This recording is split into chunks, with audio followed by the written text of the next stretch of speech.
On the 28th of October in 2004, David planned to do a deep dive.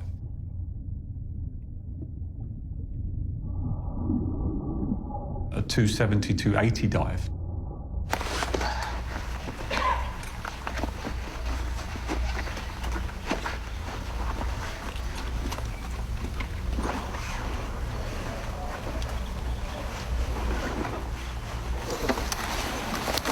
I've got two legs on this thing. Disgusting. You've got to have a look at. Because no one's ever done that. No one's ever been to those sort of depths, taken a reel out, caving like he would cave at 12 metres, but now at 200 plus metres. There was something amiss. It'd take Dave 17 minutes to reach the bottom, but 12 hours to surface. Go through there, if you don't mind. When I recall the dive, I recall mainly how smoothly the whole thing went. The preparation early on in the morning went smoothly, kitting up.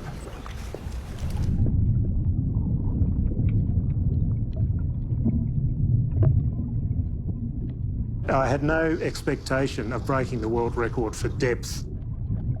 The aim was to explore.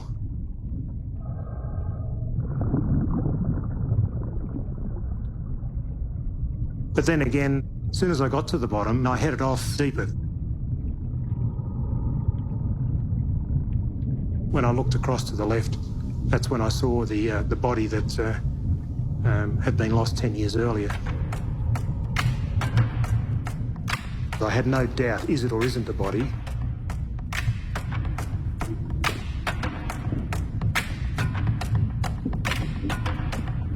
And when I met Dave, we both knew that we was going to go back and pick that body up. The question only was when.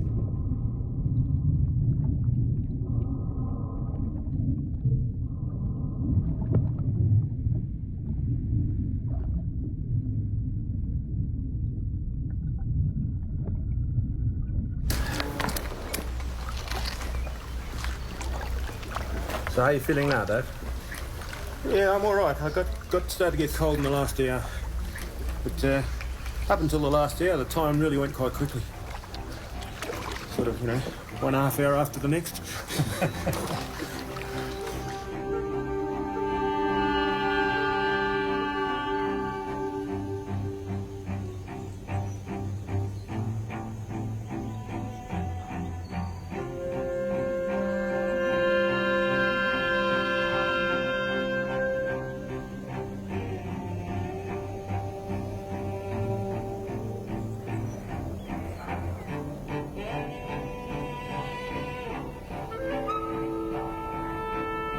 Don SMS'd me and says, Dave went to 270, found body. And my next SMS back was, when do we fetch it? The moment Dave said that he would come back, I knew it was something I wanted to be part of. It wasn't a decision of, am I going to do it or not? It was, as a team, when are we going to do it? I was excited by it because of the challenge of it, the technical challenge of it. Like, how would you retrieve a body from 260 meters? Something that extreme is a body that's been lying at a depth of 265 meters for 10 years. Let's film this thing, let's tell a nice story of this.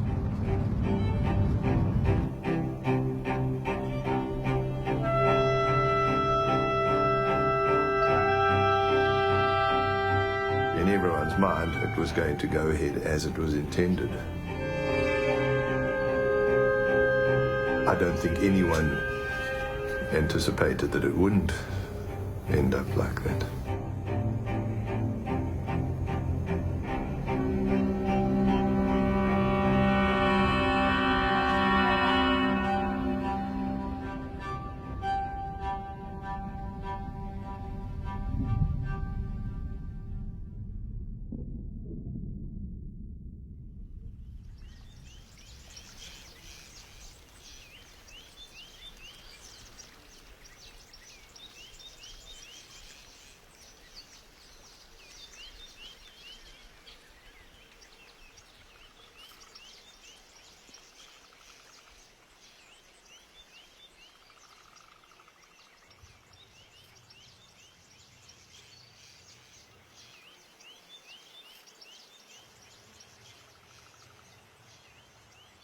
Whenever you're ready, Don. Okay, right.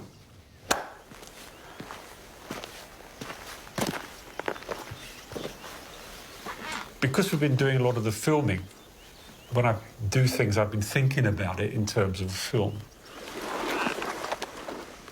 If you talk about driving, if you take a race driver, he actually becomes part of that machine and can do things with that machine that you would never, ever dream possible.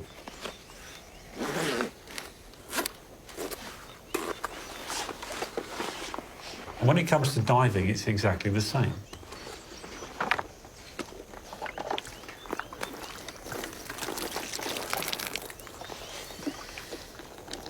There's a few times where I've put my hood on, just my hood. Right? So I put the hood over my head, and if you listen to it when I do that, I actually breathe out as I'm putting it on. So I go, and the hood goes on, and that's the first part of the dive.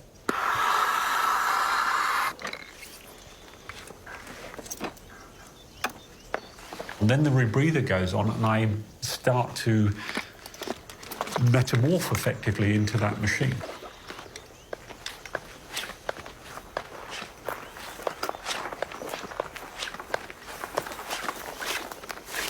And when you get in the water, the final part is my mask.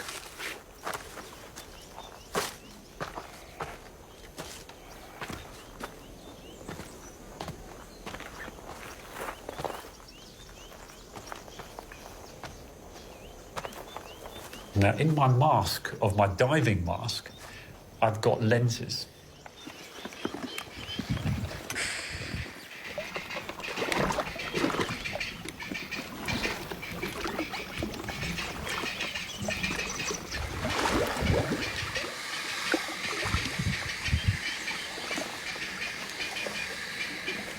When I put that mask on, it's like switching into dive mode. And I'm now part of the water. Part of the water.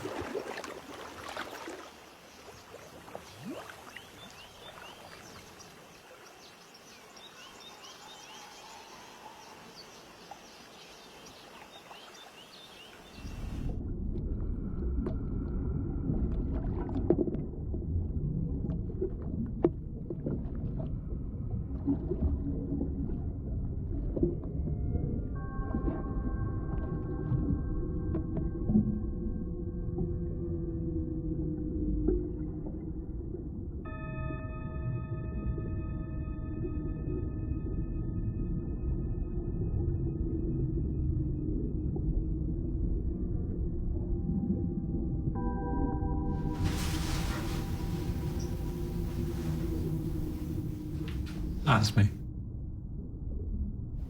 This is going along in the 11th level, so it's 106 metres. That's got to be the first video ever shot in that level.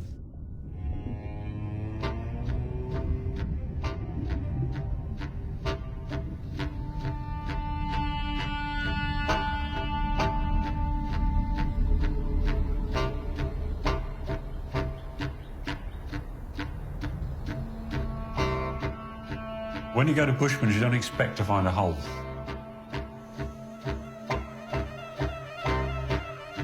Approximately 50 to 60 metres dropping as you actually go down to where the water is.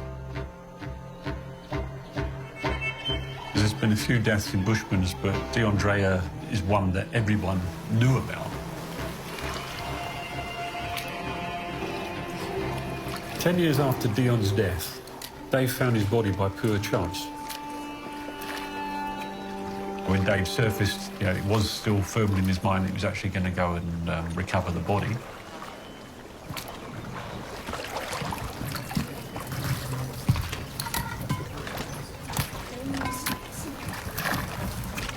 It's beautifully assembled.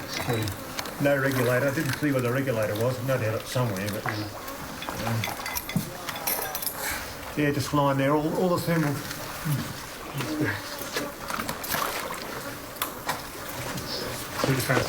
No flesh, of course. Yeah. Dave was a spirit that actually wanted to do things. You know, What happened to my VR3, did you? It's just up down. Didn't see the problem? It's full of water, wet. I've never had a brother, I'm an only child, and Dave felt like a brother.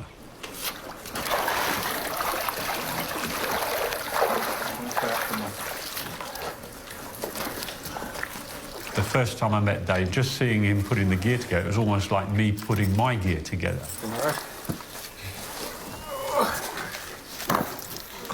Same gear, getting ready in the same way I would, and checking.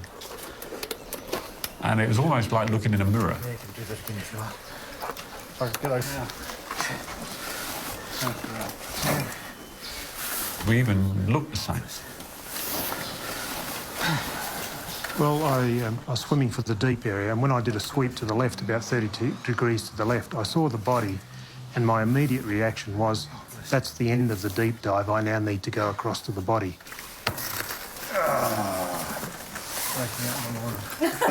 What are you doing down there?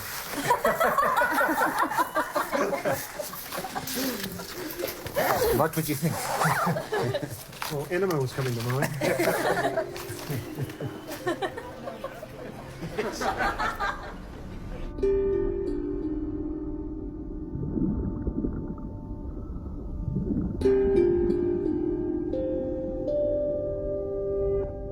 I was very, very involved with teaching.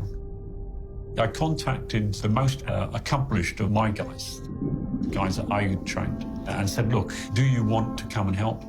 Can you help? Are you prepared to? Stephen was already an incredibly accomplished diver. Peter was just about one of the first guys I met. Big and bold Peter. Mark and Dushan would always dive together. Truan and Dietrich Roux were being trained at the same time. Lowe was the first guy that I actually taught really coldest part of the winter, and he loved it. As far as Andre goes, we've got almost like a mental connection, so she's my last and first contact when I get out of the water. So I'm not missing for days, and then people suddenly realise I'm not there. So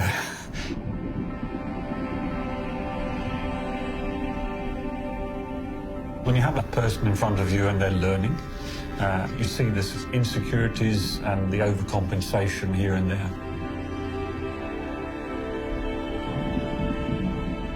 You see they're sold. I never, ever trained Dave in the water.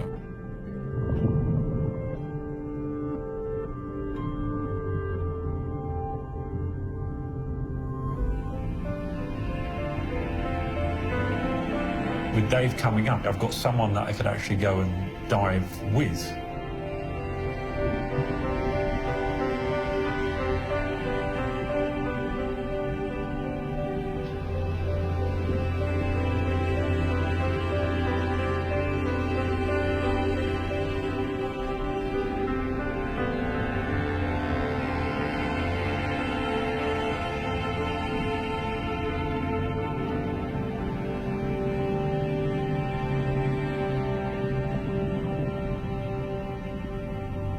Dave was trying to make a documentary of the process.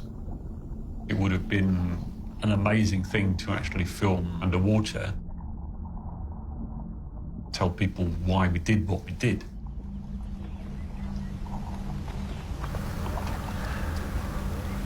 Yeah, what did you meant to do? Why were you in the water? I'm going to show you, mate.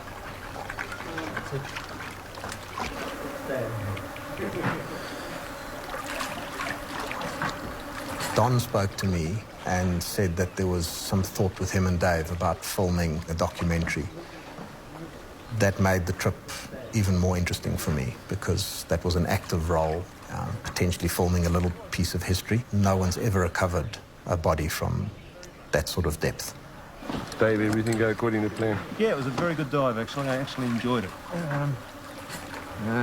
We dropped off some tanks on the way down, and then I went down to the bottom. I have a purpose as well.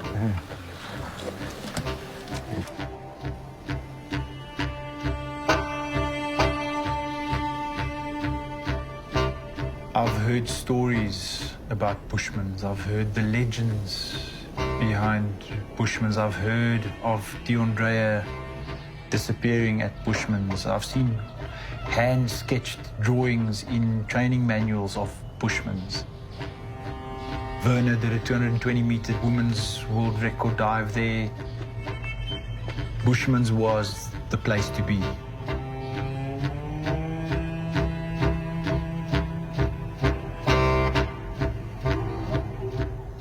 Now we had a full-on body recovery process in action.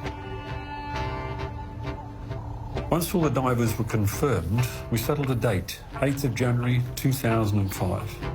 We booked a whole week prior to that date to set up the dive.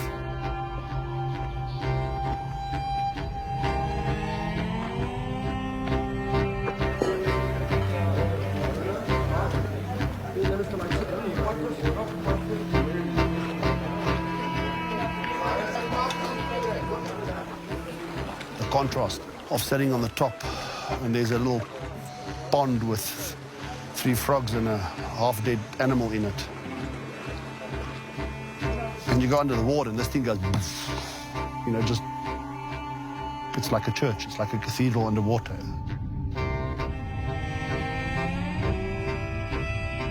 Part of the danger, the absolute danger of Bushmans, is the ease of which you can actually get depth. And it just keeps on going. So they're literally, effectively, you could say there is no bottom to the place.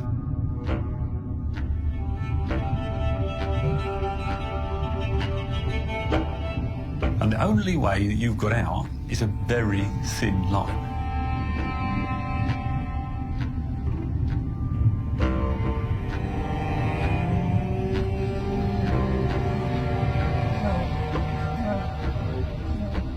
Below you is at least 200 metres of water. My dive plan. First off, Dave goes down, which set the time of the dive, the time D. I follow Dave at D plus 13. I meet him, I take the body and hand it over to the next diver, who hands it over to the next one.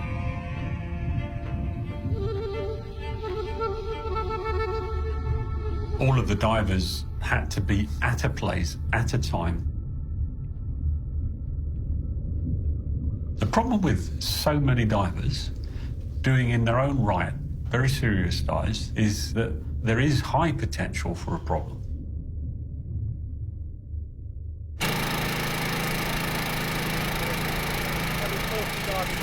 Everything you do at Bushmans is amplified in terms of logistical problems you've actually got.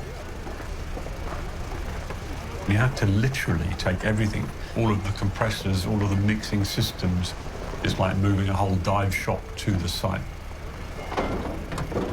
Then also your diving gear's got to get to the bottom.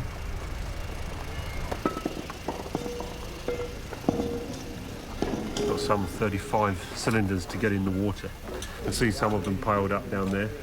That's by no means the total. There's a few more to come down yet. That's quite a dive. Don and Dave created sort of the perfect combination of people. You know, had Don with these solid technical skills with hours and hours in the water, and then you had Dave who had this desire to explore. And Someone going to 150 metres needs to pick up that tank and take it down to 150 metres. Yeah, that'll be Mark and I. It'll be or low. It'll be it'll have my name on it with a red band around the bottom.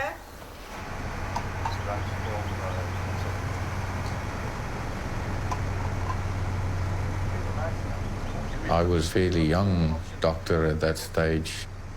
Initially, I definitely thought this was crazy. And I was definitely quite excited to be involved. This was something totally new. We tend to first do no harm, do the good, lower the risk, save lives, etc. While many divers are actually pushing boundaries, getting new limits. And to get the balance between those two viewpoints, it takes discussion, it takes compromise on both sides.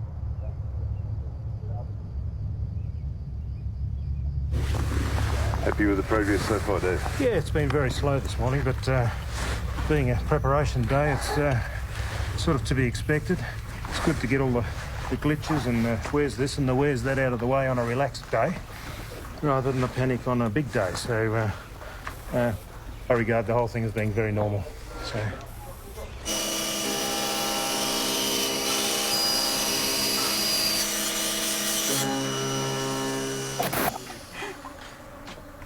Dave, please.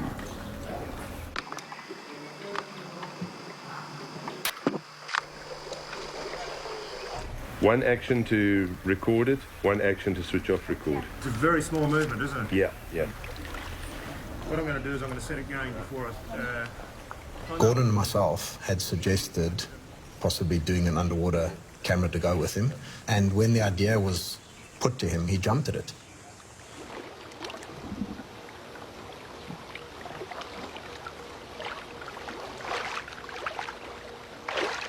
We always say in technical diving circles that you don't change your equipment setup when you're doing a significant dive.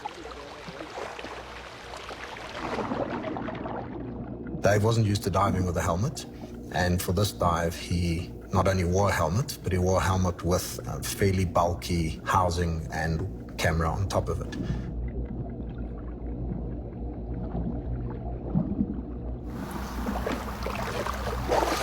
Not a problem.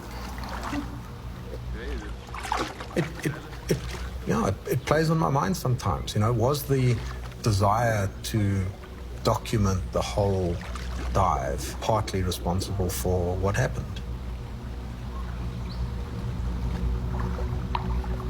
That makes those feelings of guilt a real issue.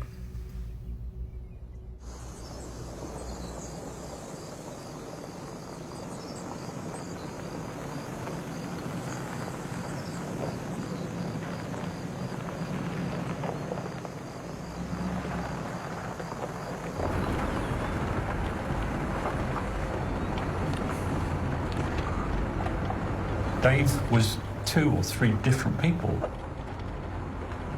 I only knew 1.5 of those, maybe.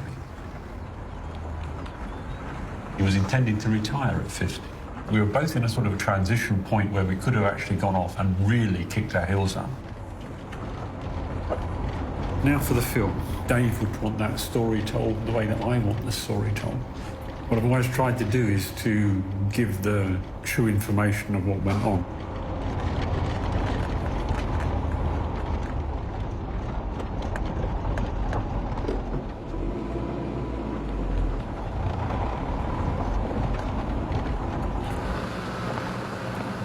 By reenacting, it really took me back to the time when I was actually there.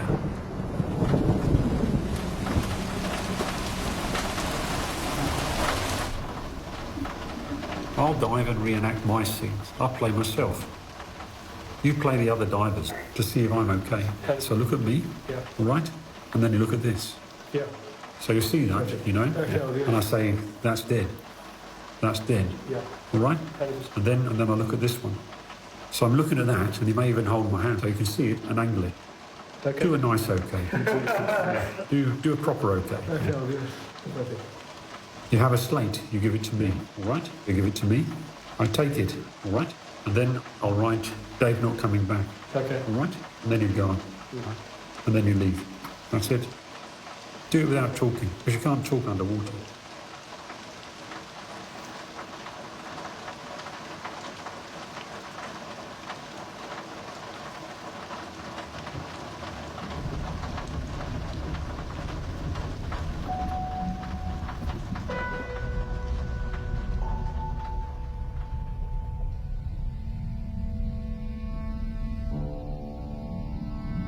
If you're about to go and do a dive, when you're talking about the serious style technical dives, anyone can go deep, but coming back. The next bit is how do you come out? Decompression in itself is actually managing the gas coming out of your system as you rise. When you're coming up, you can form small bubbles in the blood. microbubbles. If it manifests in your brain, or your spine, or your ear, you face serious injury or even death. People call decompression illness the bends. The only way you can avoid decompression problems is to rise up slowly and stop, but specific depths for specific times. The more time you spend underwater, the deeper you go, or a combination of both, the longer you'll have to stop. It can go on for hours, especially in the shallow part of the dive. The 270-metre dive, every minute at that depth gave us an extra hour in the water. Within an hour, the body gets to the surface, allowing the divers a few hours to safely decompress.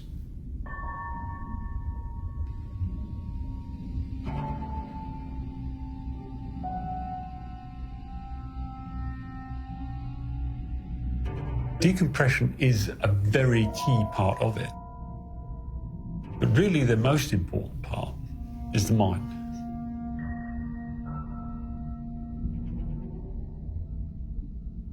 You're not thinking about anything. Time evaporates.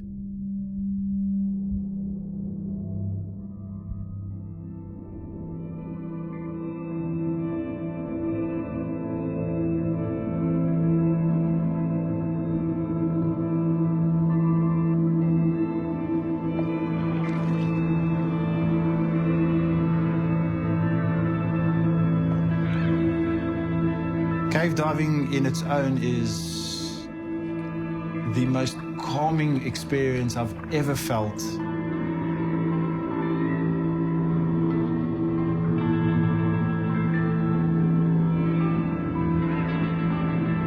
We dive because of what's not there. The void, the silence, the lack of light. The last frontier, right? We know more about space than we do about deep waters.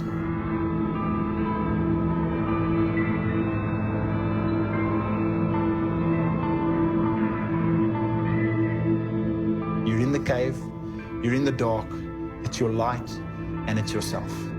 Nothing else.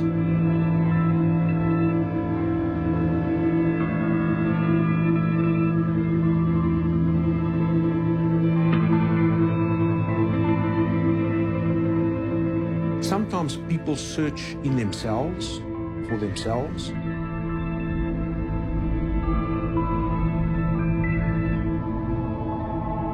The closer you get to danger, the more you learn about yourself.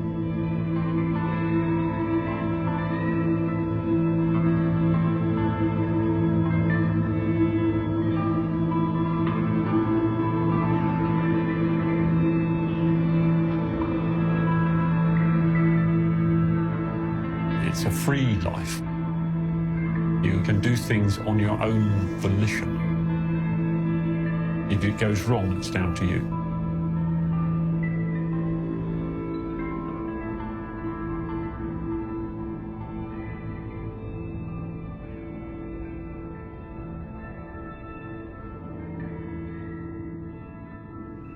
Okay, come, Dave.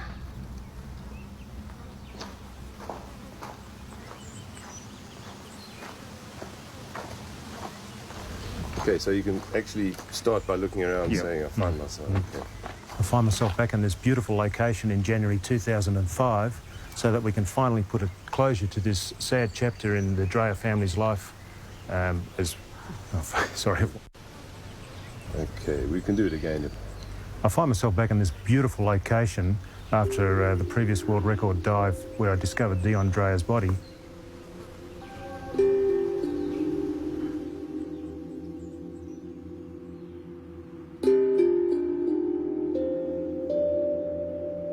So let's start from the beginning. Okay. Am I the beginning? Okay. Where to start is always an issue. The first time I heard of Bushmans, Dion and his friends approached us to say, Dad, is it okay if I accompany these guys and do their backup? I said, my son, I don't have a problem.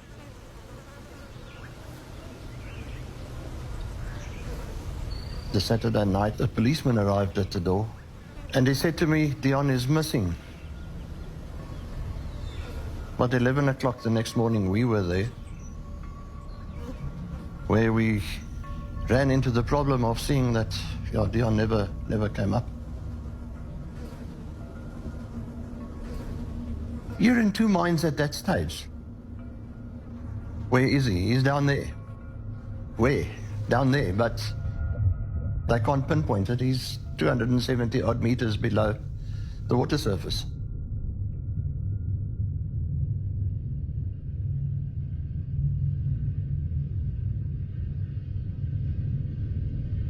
It is difficult to find closure on that. Until you have seen, there's always hope.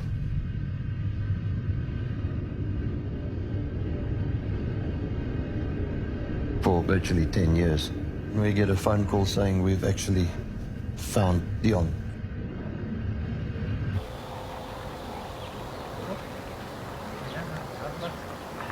How are you? At last we meet. Yeah, great to see you. Yeah. Great to see you. My one here. Yeah, lovely to see you. How was the trip? Have a good trip, did you? Yes. Yeah. Dave Shaw is one of the few people I compare to Dion. Have you seen the chambers and everything else then? I've seen the chambers. Tremendous. Yeah, The Tremendous. similarities in energy, approach, demeanor, it was actually frightening. I'm adjusting to it very quickly and I'm starting to expect it on all my other dives. The impression of somebody sacrificing for your needs. You know, that he tried doing me a favor and ended up not coming back. So that is extremely intense. For somebody that hasn't experienced it, it just doesn't mean the same.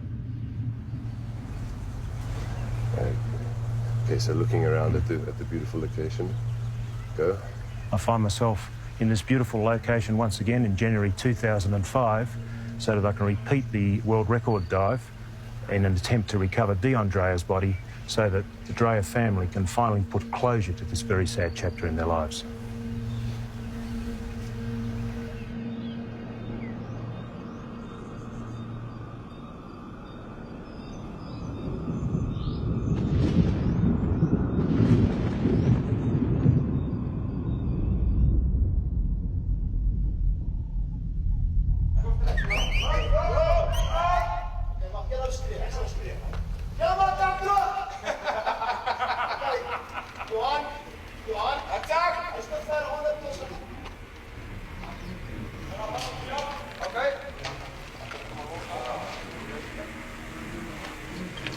Peter, 20 minutes. Peter, 20 minutes, Sarah, 15.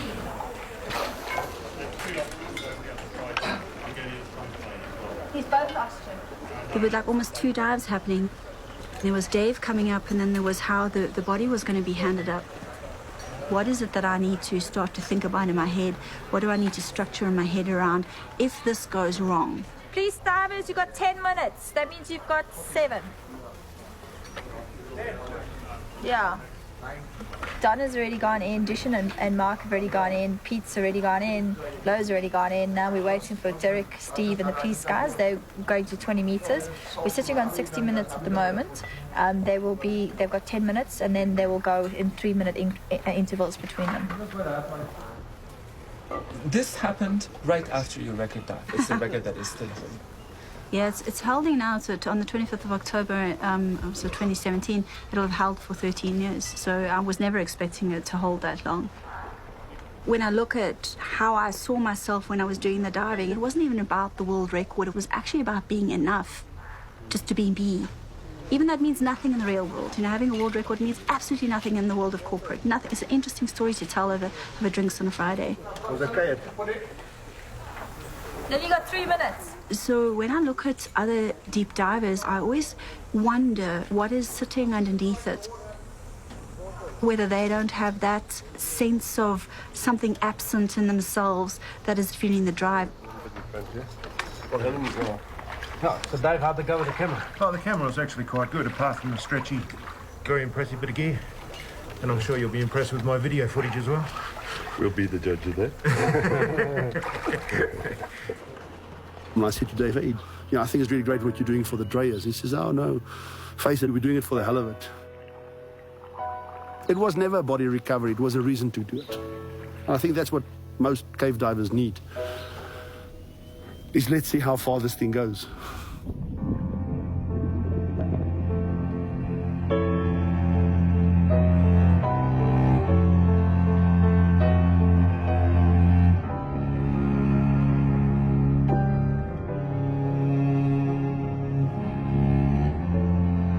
About 12 months before he found Dion's body, he rang me and said, oh yeah, I did a dive today, went fairly deep.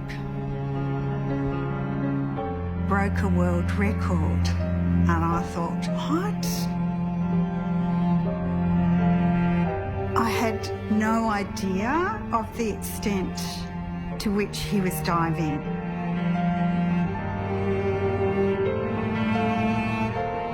That suddenly put him out of the league of most people.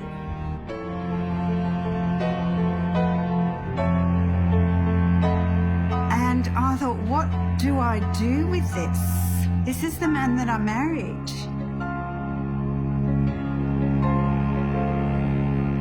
What do I do with this?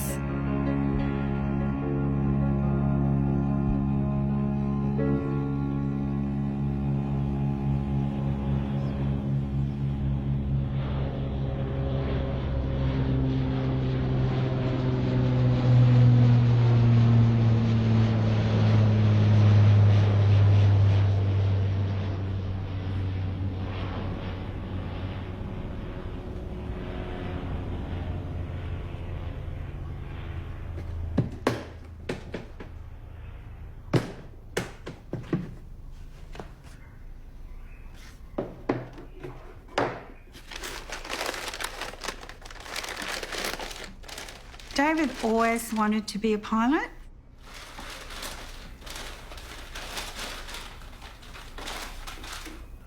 This pilot logbooks, it says here, it's April 28, 1973, and today is April 28. 45 years later, that was our first date. He rang and asked me if I wanted to go flying with him, and I said yes. But deep down, I'm thinking, oh, this is so scary. But I scarcely took my eyes off the instrument panel. Somehow I thought if I just watched them, everything would keep working. I was praying an awful lot, God, keep us safe. We were pretty young, 17 and 18, but yeah.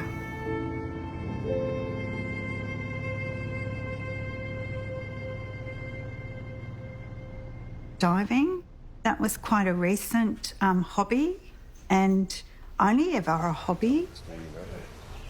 When I discovered Dion on my last world record dive, he was lying on his back, out flat, with his arms floating. The part of the body that I could see had no flesh on it, it was just bone. We planned together how he would get a skeleton in a wetsuit back to the surface. They don't sell these sort of body bags in the supermarket. So I made up this bag. Once I reach Dion, I'll release these quick action straps. So there's 4 of them. 1, 2, 3.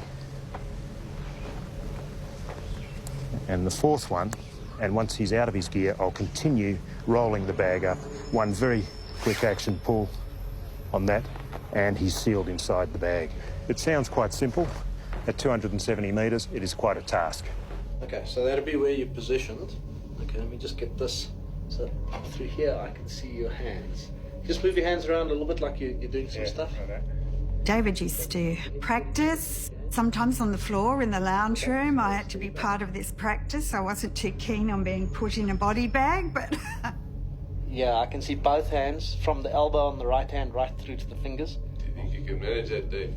Well, I need to have the thing on top of my head first to see what it feels like.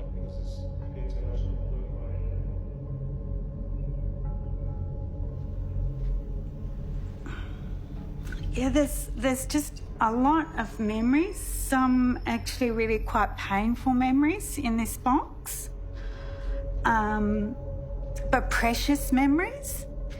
Memories I don't want to get rid of, I can't get rid of.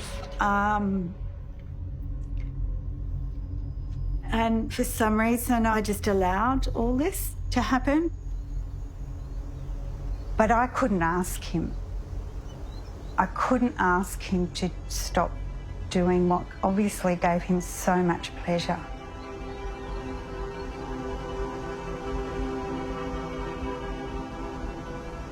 Don and Dave, I think it's been very lucky working with you guys. Yeah. Okay, I think for all of us, most of us train for something like this, or for the experience and shit like that, and it's really like a bit of an honor to dive with. Not with you, with him. I think it's been a bloody nice group. The whole What are your concerns? Do you have any questions? If you do fall behind skate, do we just go deeper and go and check up on you, or do we wait where you were dizzy? Nothing past the old program. Okay, so as long as we just don't go past the program. Yeah. That's all. Yeah. So 150-metre divers, you are 150-metre divers, full stop. If Dave doesn't come back on time, then obviously I'm coming on down to pick up Dave or do whatever I've got to do and then come back up. If someone had a problem, then the body becomes secondary. So a living diver is more important than a dead diver. So that was really the order of preference. Really must emphasise that the most important person on the dive is you. Okay? It's not me. For me, the most important on the dive is me. Okay? You must look after yourselves. So if you have a problem, you deal with your problem and forget about me. It cannot be any other way. Okay? It's better to have one person dead than two. Okay? It's as simple as that. Yeah, simple as that. Okay? If Dave doesn't make it, if I don't make it, we stay there. That's the end of the story. Yeah, oh yeah, that's a given. End of the story. We don't want to be recovered. It's not an issue. Yeah, both I and Dave said, if we died on this, I'm not interested in you pulling our body out. Anybody risking their life to pull our body out, which seems a contradiction in what we're actually doing.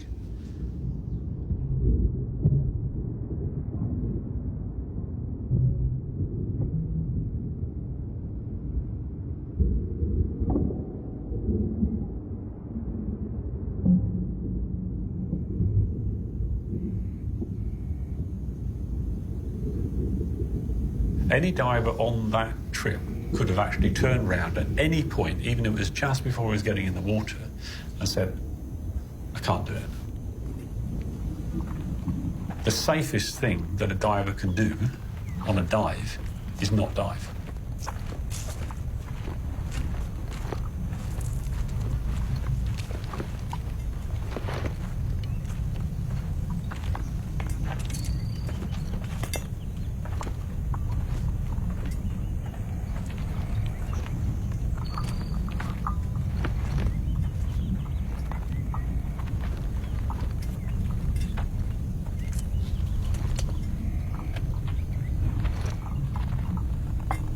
A lot of diving incidents, the people that died in those incidents die within 20 minutes of actually starting the activity that they're doing.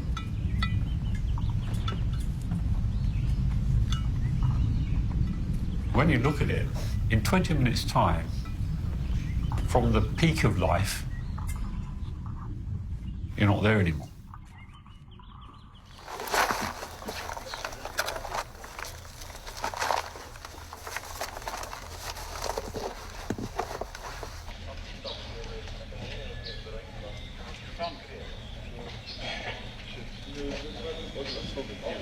The secret of a happy dive is a warm dive.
I was ahead of Dave.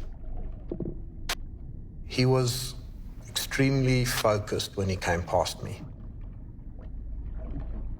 I almost wondered a few times if he really noticed that I was there and seeing his lights slowly disappear into the depths.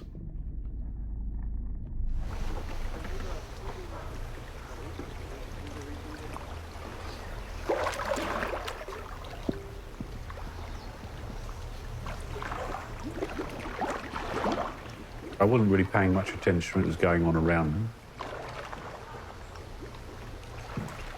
Being calm and getting my breathing right. Just waiting for the 13 odd minutes to pass. There's 30 seconds there.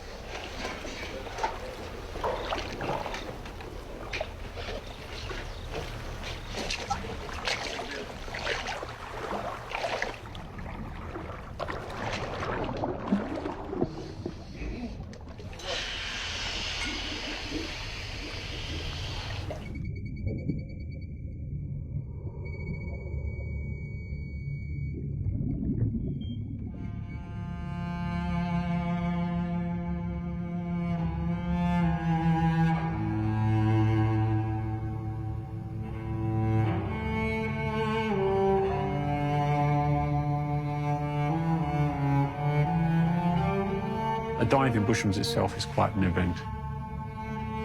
The drop, the serene drop, the plan come together.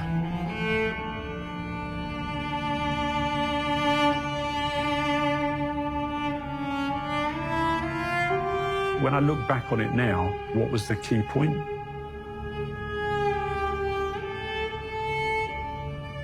Going in the water.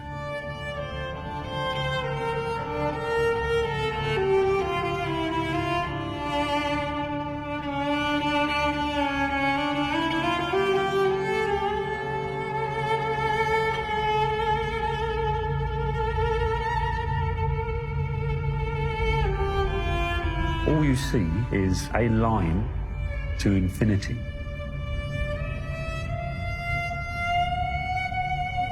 Once you've lost that line, there is nothing else.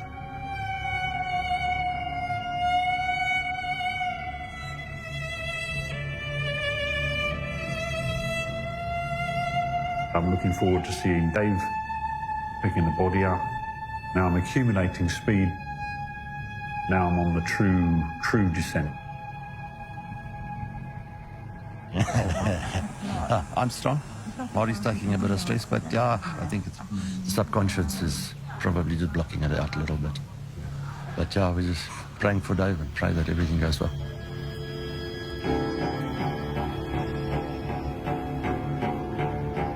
As I was dropping, everything was in tune. It was perfect.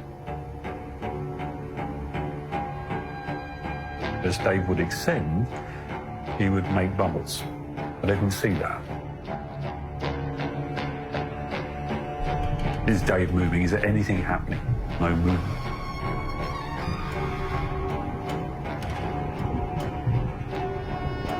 okay, well, that's me. I'm on the way, all the way.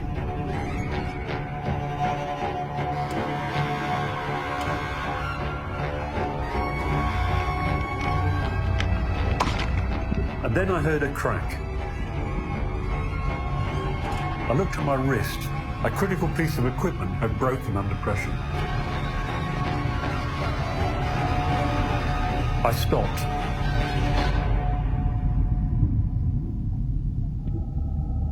I could see Dave's line. I can see it still in my mind now. Slightly forward of where I was and exactly where I would think it would be. But I had nothing else I could do but ascend.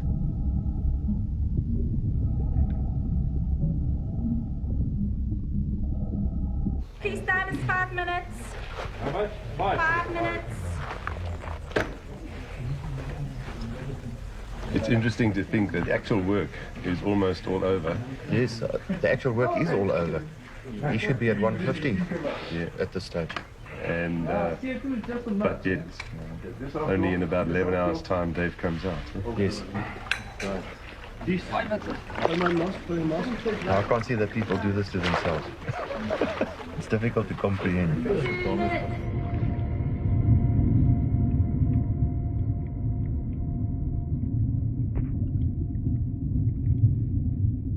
We got to 150 meters. The wait started. It's like being on the back of the moon.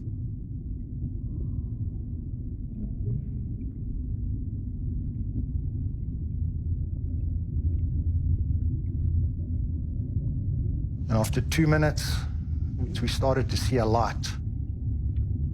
And Dushan and I, we looked at each other. We knew exactly what we were thinking. There's only one light. Who is it? Is it Dave or is it Don?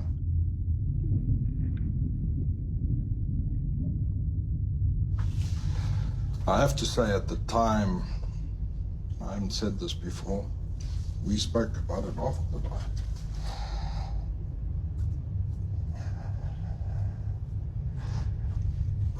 We hoped it would be done.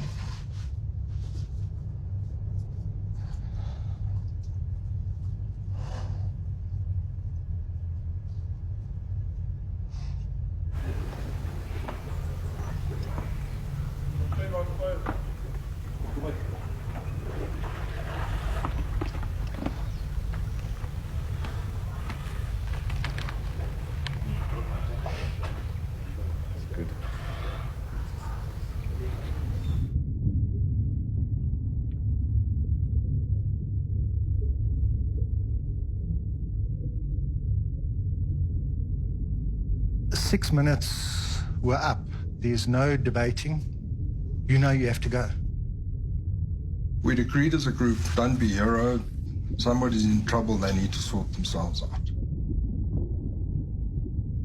And when we got to 100 meters, we met the next diver. And I remember writing on a slate, one light below, not sure if it's D or D, Dave or Don. And immediately you can see in their eyes was, oh no.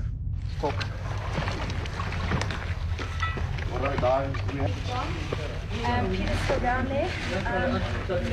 Based on the slate, the message said that they could see one light below, and that was all.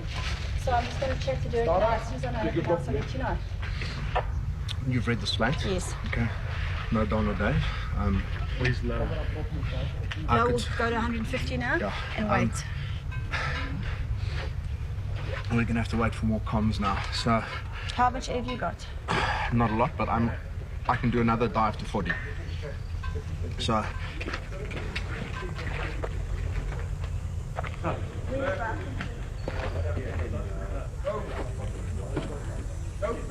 it's purely speculation. What I suspect I saw was Steve on his way up from 100 and Low on his way up. Peter from was already 150. above you?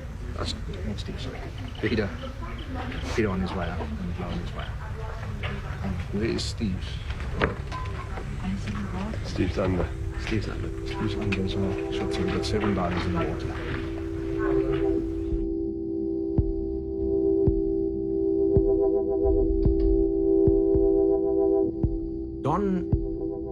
asked me if I would fill a role of multi-purpose.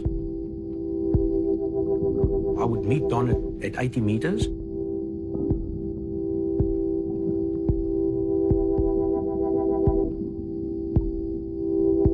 The first thing I do if I'm a backup diver and I'm supposed to meet a diver at a depth is I look at their eyes. Our eyes tell a big story. And in the eyes, I could see something. So I started looking at the gauges.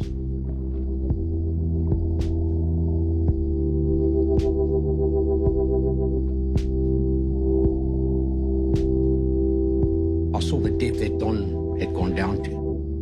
I knew there was a problem.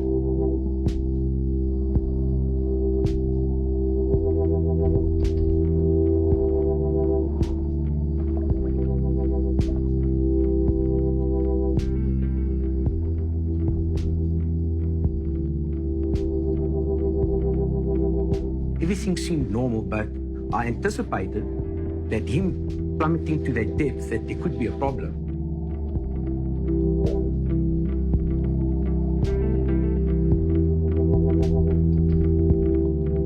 At the depth he's been at, something could happen.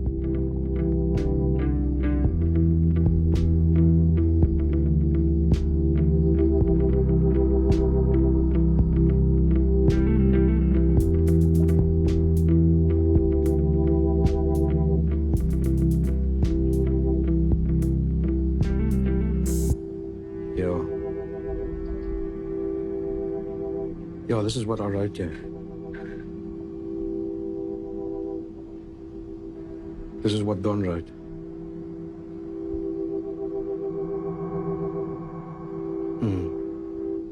Yeah, this is the slate I brought up.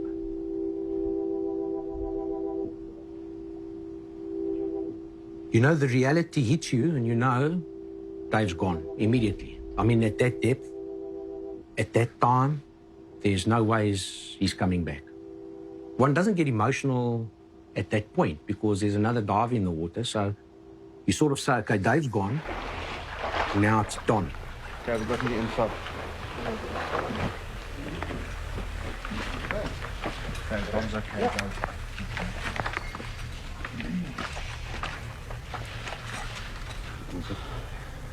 Don's alright anyway. Don's okay. Dave's not coming back. Dave's not coming back. Yeah. I need to get on the radio. Yeah. Okay, you okay? Don's okay. So, Don's okay? He's at 80 meters. Take 5 minutes. We're not going to get there.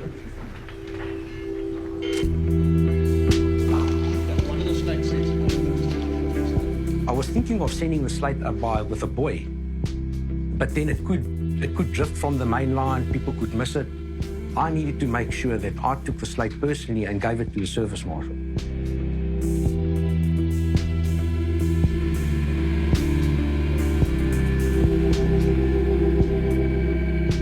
I was reasonably sure that Dave wasn't coming back, but I still had a hope. But what I didn't want was anyone else actually going further down. I really did not want anyone to go past me for their own protection. We were thinking of Dave on the bottom, but we've got divers strung all through the water column. All needed support.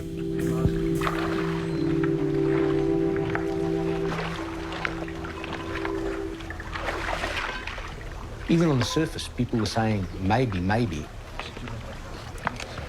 On a dive like this, you have hope, but you know it's not going to happen.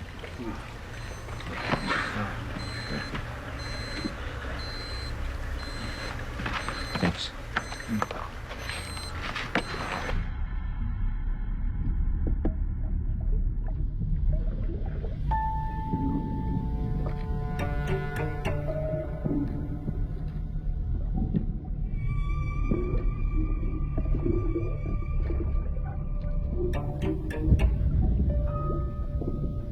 2 hours into the dive, I was back up to about 46 meters where there were cylinders. I took one of those cylinders and clipped it off, I should have taken 2, but I left my other one. If Dave was coming back, if he was coming back, just still that thought in my mind, he would need everything he could get at that point. As I did that, I felt myself losing consciousness.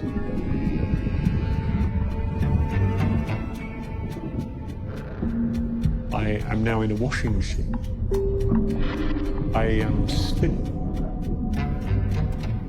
spinning. I'm not aware of where I am. Not aware that I'm in Bushman's. Not aware I'm on a dive. Not aware that I'm a human. Not aware that I'm even on this planet. Just running on complete mental, where am I? It's sort of a thought in my mind. No, I wouldn't be able to pin it other than this is some dream somewhere where I'm actually, this is happening, but I can't really remember what it is.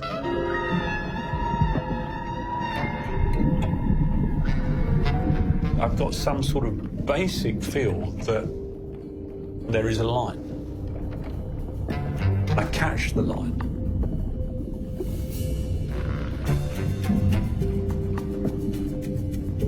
If I hadn't have caught that line, I'd have span. I'd have just dropped. That would have been the end.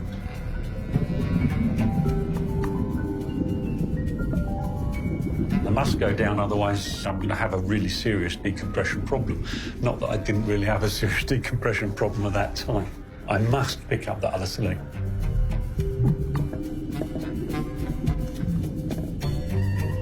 When I picked up the cylinder, I started to vomit.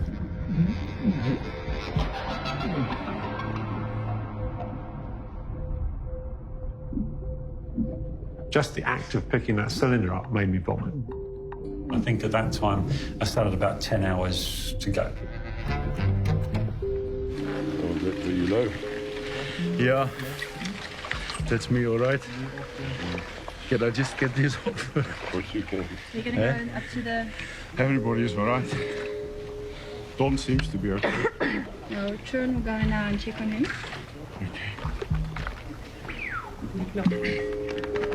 I have no idea what happened. The only thing that I know is that he wasn't there. Yeah, sad. It's not what any of us wanted. No, obviously not. Shit. But,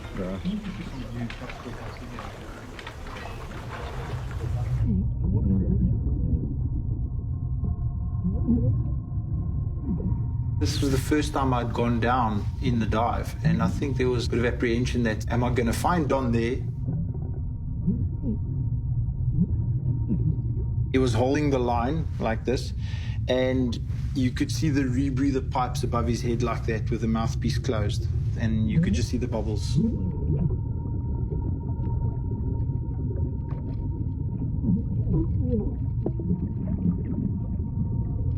I saw him taking the regulator out of his mouth and spitting, and then I knew he had thrown up. Don was bent, and it's basically a problem of your inner ear where your balance is regulated. And he was in fact going deeper. And then I knew that this was a serious case. Yeah. It became really, really complicated really, really quickly. We needed continuous support. Yeah, okay, not a problem. I just need to change the slate. Trun hasn't gone yet. If he didn't have somebody, it wouldn't be difficult for us to lose him completely. Trun, if you need something, come back. He'll come and fetch It was busy. I don't think I've ever been that busy trying to track people. Where is it? How long have you been in?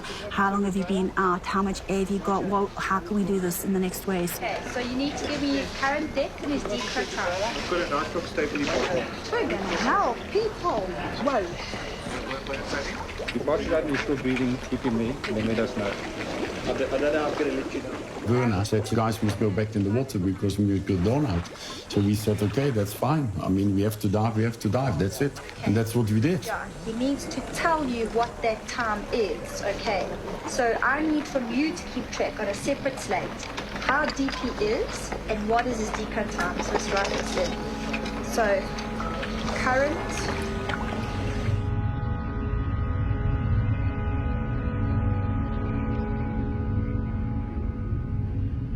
The instinct with vomiting in water is to actually breathe in. You vomit and it's in the regulator and then you breathe it straight in.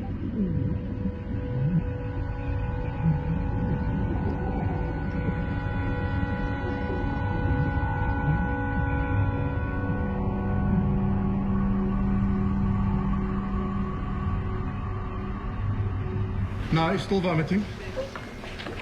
Vomited just once while I was there. Did anything come out? There was still this thing in the air that people didn't quite want to give up on Dave. Getting confirmation that nobody had seen or heard from Dave allowed, I think, the rest of the support divers to move on and focus on the diver that we had, which was Don.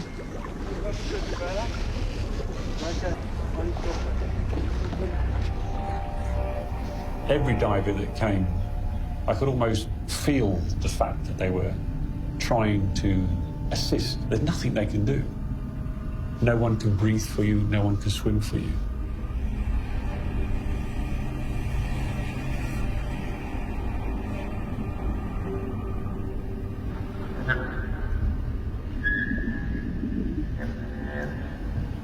In the end, I couldn't breathe. The muscles didn't have enough energy left to actually suck the gas down.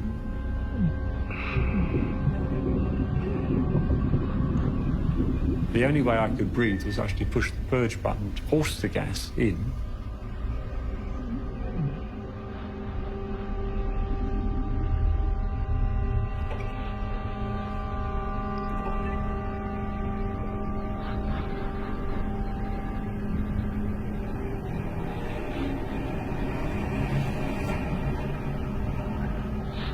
In a very restful situation, my normal breathing would be somewhere 4 or 5 breaths a minute. Thinking back, I probably slowed my breathing down just because it was so awkward to breathe.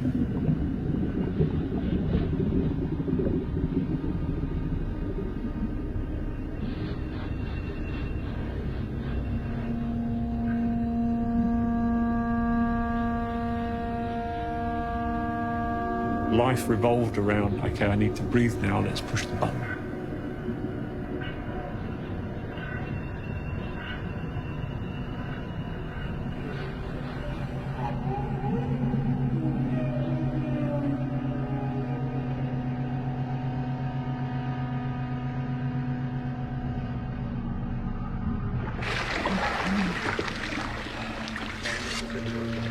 Exploring caves at these depths is the same as going to space. Same thing. Yeah, I think space you've got more chance of survival. You still fall back to earth. Just write on the slate for Don as well that if possible we want to swim to the short line. Okay, we'll do. Werner, for the better part of 8 hours, ran us a show, impromptu, keeping Don safe. And she did it perfectly. Pain? No. Vertigo-ish. Okay, that's cool. Nausea? Still yes, so he's getting better. Lovely. Still vomiting, does not want new rebreather or diluent. He's fine. He's fine, that's it. Wants. That's good.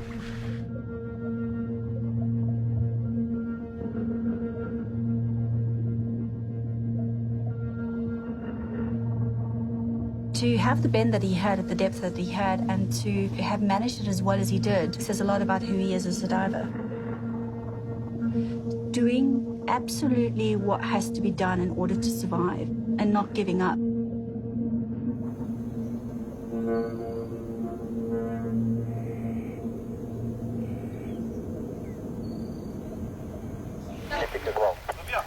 All right, that's all sorted. The airway bag will be going up with him. It's the blue bag that will be attached to the oxygen. Thank you very much.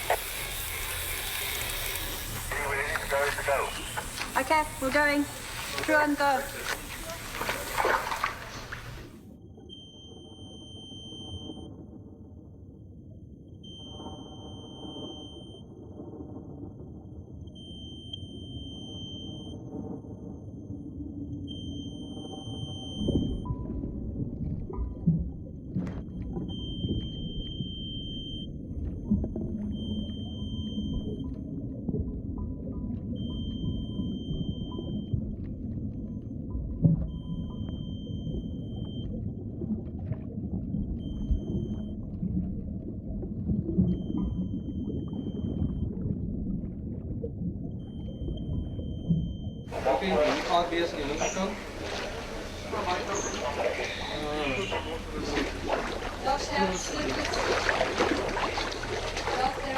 Play this BC. Okay. They'll do it. They'll do it.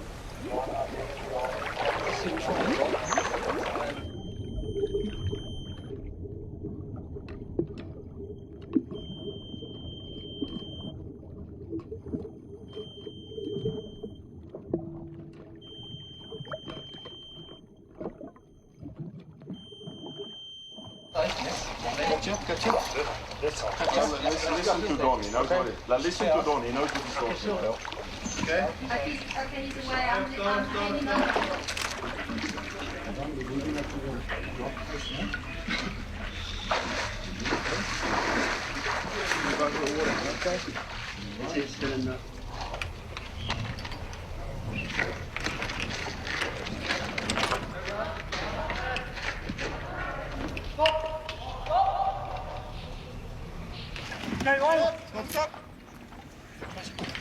So everything was okay until, you know, when I got him over that edge, and I looked at him and I thought, oh, you know, this is bad. Yeah. He's got to stand on two. He wants to or not. Sorry. We've got chairs. Okay. Like open. What happened? Yes. He's on it. He's on it. He's on it. Okay. You happy with that? Yeah, teeth of the thing. Okay. Okay. You happy with that? We are going to change I regular. mean, Andrea's been sending lots of messages. She loves you and she's expecting to see you soon. You're getting up beside him upstairs, yeah? The people that had phoned me all the time were reassuring me that he was fine, you know, he'll be fine. But when I saw him, I had quite a bit of a shock because he wasn't fine.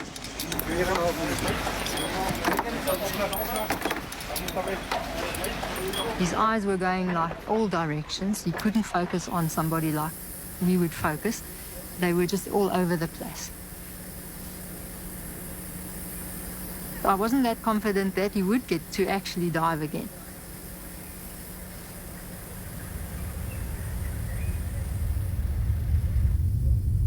If he couldn't dive, then what's he going to do with his life?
Before. So, There's two people before.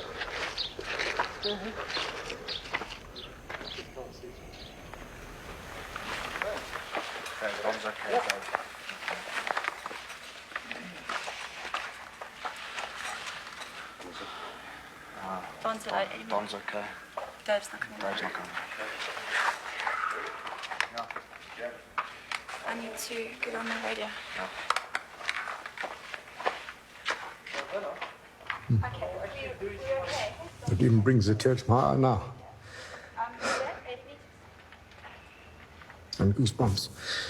Yeah, We're not going to get there. I do want this film to be made. We wanted to make a film of this before the dive even happened, and even more so now. Most of us didn't see each other again. And I think that's left an open-ended story for many of us. It's not me. For me, the most important on the dive is me. Okay? You must look after yourselves. If so, if you have a problem. David had arranged, if anything happened to him, the minister of our church would come and tell me. I just felt like I'd fallen off the edge of the universe and God wasn't there. Where do you go from here? Who do you tell? How do you tell?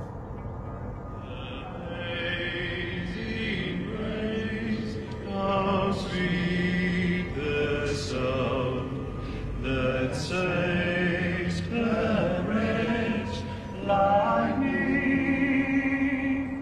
I was lost, but now I'm found. Was blind, but now I see.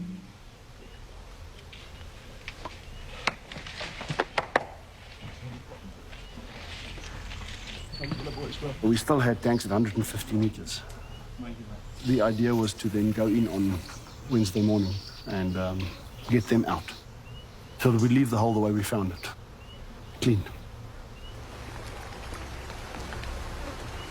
Peter phoned me and told me, listen, there's been an accident, and can I come down to help him because all the other people are left.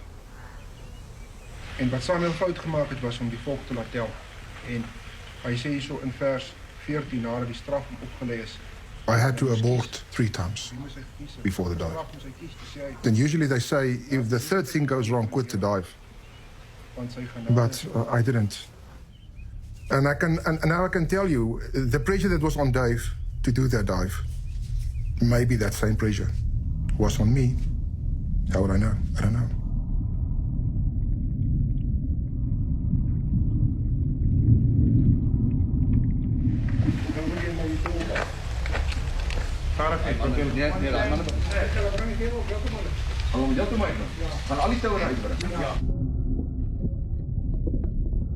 Petrus was in front of me. I looked behind Petrus and I saw a line going up. And I couldn't figure out what the hell that line was because there shouldn't be a second line in the water. The rope is going by itself, starting to pull me up. So I just roll over and let the rope go. Because we started pulling and he came loose, Dave was just start floating up.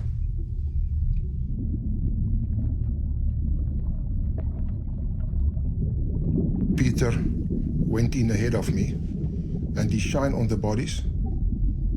It's bodies, it's definitely them. I couldn't believe it. He saw Dave on the roof with Dion, he said, suspended, hanging below him. And the only thing holding Dion onto Dave was Dave's torch. Literally just the umbilical cord of the torch. And the cave line was just one wrap around the Goodman handle. I took out Dion's body hanging from a very thin cave line, so I must be very careful not to drop it. I started getting panicky. I said to him, let me take the body up. I'm going up in any case.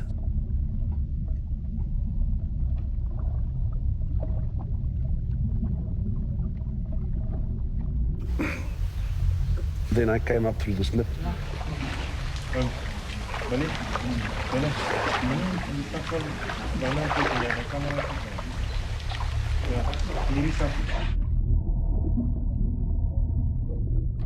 When I saw Dave, I know I mustn't look in his face. But it was unavoidable. At one stage, he was looking right into my face. Maybe the Holy Spirit just take over of my body completely and tell me, listen, just do this and get it over with. You have to do it. There's nobody else to do it.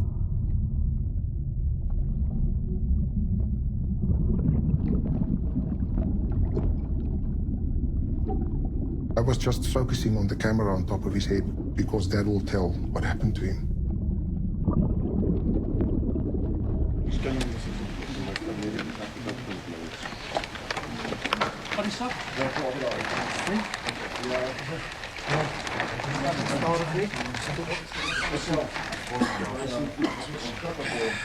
Waar is hy mes?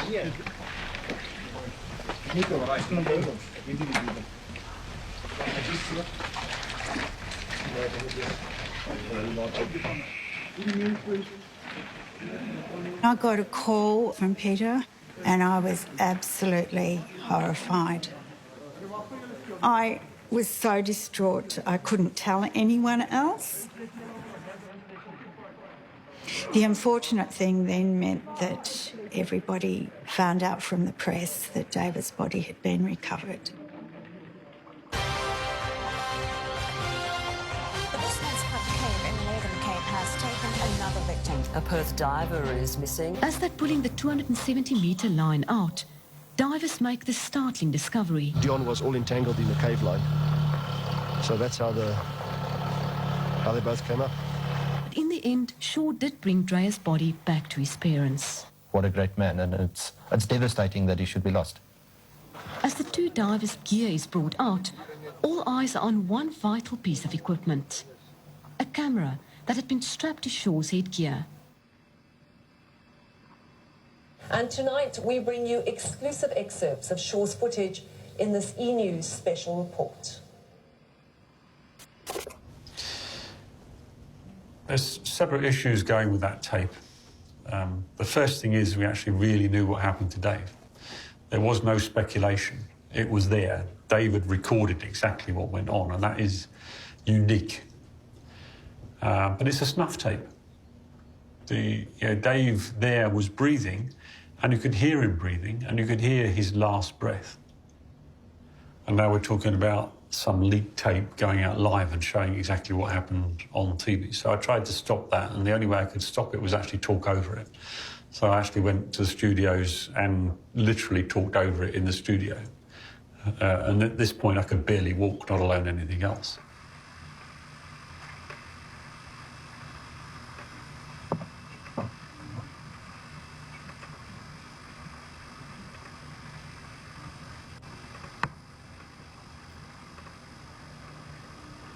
There was an internal debate within us, the team, of how much to show. And yes, we can stop short to the last breath, but we can stop even earlier or not show. What I always did was take it to the cat's cradle, where he's trying to cut and then he tries to pull the line. And then there's some sounds on the thing that sound like the last breath. Where he's and that, we cut it at that.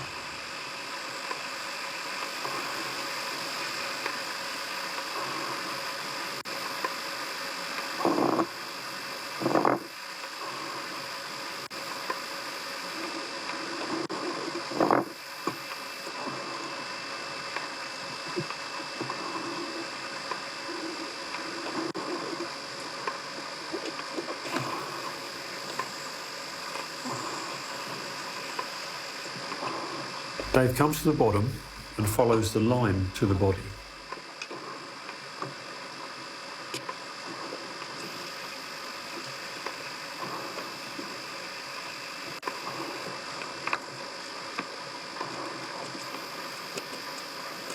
He gets to the body. We thought it was a skeleton, but it wasn't. It had soft tissue and was buoyant.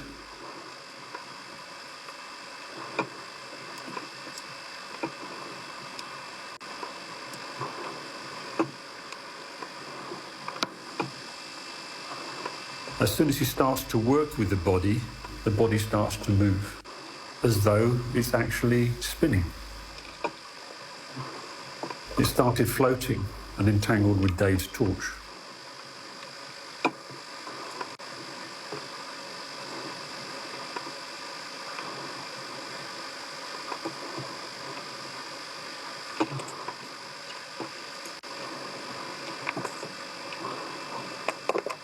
Normally, Dave would have put the torch around his neck, He can't do that because the camera's there and it's too big to lift his hand over the top of.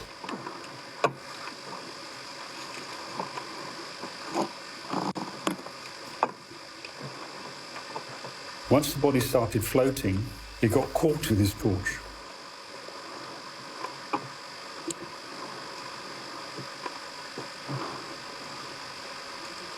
Dave tried to cut the line, but his breathing got faster and faster, which was the beginning of the end.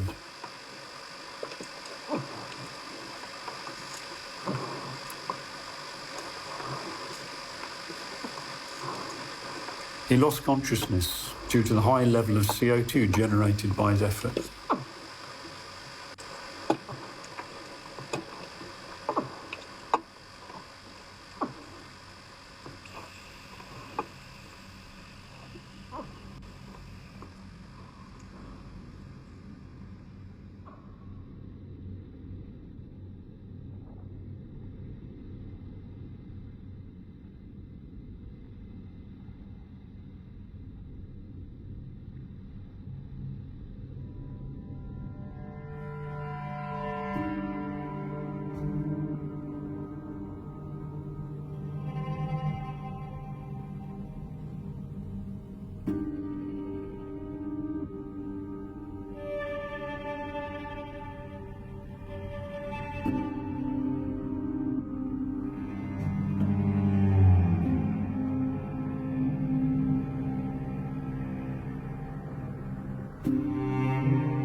First time I saw the video, I sort of really lived it with Dave.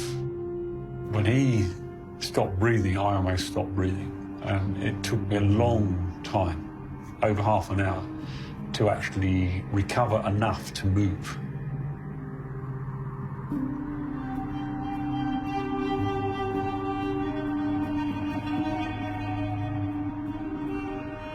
Dear Anne, when a stone is dropped into a lake, it quickly disappears from sight. But its impact leaves behind a series of ripples that broaden and reach across the water, an influence for good that will reach the lives of many others. How true that has been.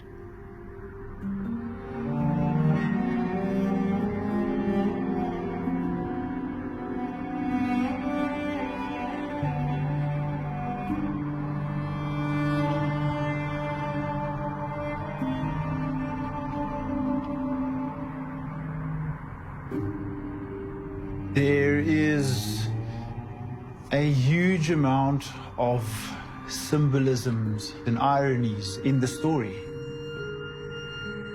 Dave sure went down to get a body for the sake of the parents, for the sake of his ego.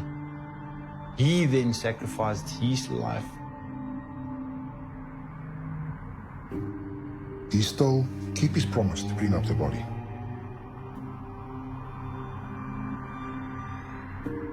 You know, nobody there was a hero. Nobody wanted to be a hero. Nobody became a hero.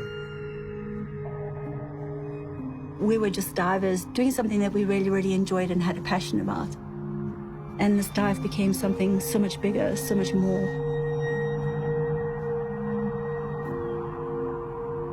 All I'm saying is tell everybody's story, because everybody there has a story. As soon as possible, I got everyone together and showed them the tape. Everyone had done to their utmost to make sure that I came out okay. I needed to make sure everyone knew what was happening, telling the story correctly.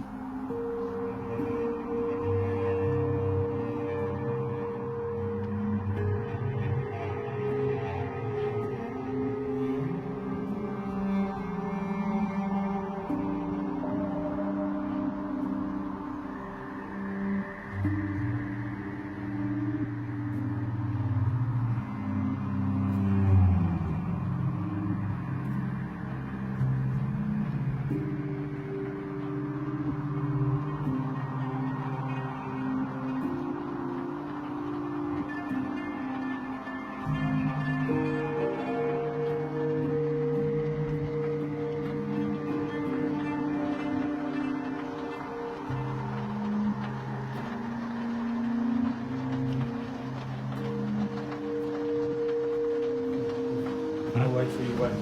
I can feel the hairs on the back of my neck. Sure. It's real. Yeah, it's real.